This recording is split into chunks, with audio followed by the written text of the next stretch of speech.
Certes, un de ces territoires qui vont désormais se retrouver ensemble dans la grande région Auvergne-Rhône-Alpes.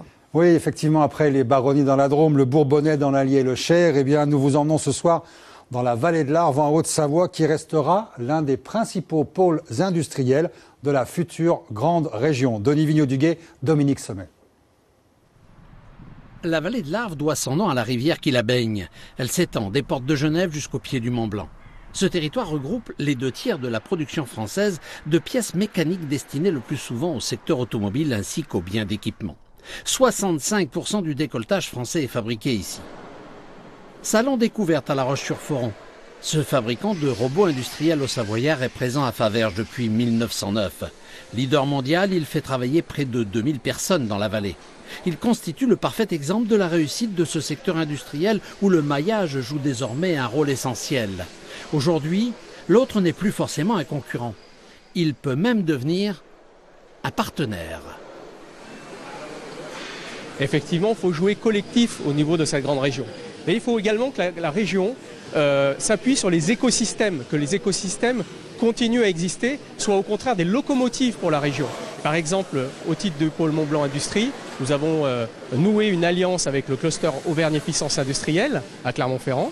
Nous renforçons notre coopération avec le pôle de compétitivité Plastipolis dans l'Ain, autour de la plasturgie. Donc, on travaille ensemble, mais en préservant les spécificités de cet écosystème.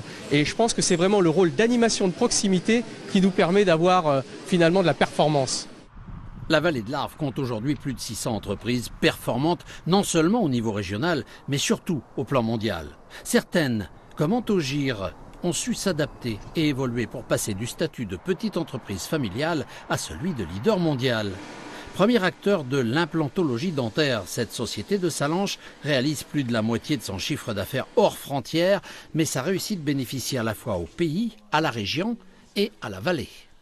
Aujourd'hui, comme vous l'avez vu, la vallée s'organise, elle se fédère par le biais des pôles de compétitivité, vous l'avez vu ce matin avec Jean-Marc André, et c'est vrai qu'il y a cette capacité de pouvoir être un leader au niveau de notre région, et on a créé 30 emplois cette année, on va recréer 30-35 l'année prochaine, nous étions 200 il y a 5 ans et nous serons près de 400 à la fin de l'année. Mais la vallée doit aussi faire face à un problème majeur, la pollution. Les particules fines proviennent pour plus de la moitié du chauffage domestique. Mais aujourd'hui, les mesures prises dans le cadre du plan de protection de l'atmosphère commencent à porter leurs fruits. Sur la vallée de l'Arve, on a toujours des polluants qui dépassent les valeurs réglementaires pour les oxydes d'azote, les poussières en suspension.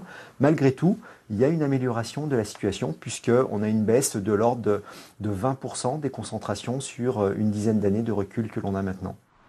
Grâce à la vallée de l'Arve, le PIB de la Haute-Savoie dépasse de 5 points celui de la région Rhône-Alpes.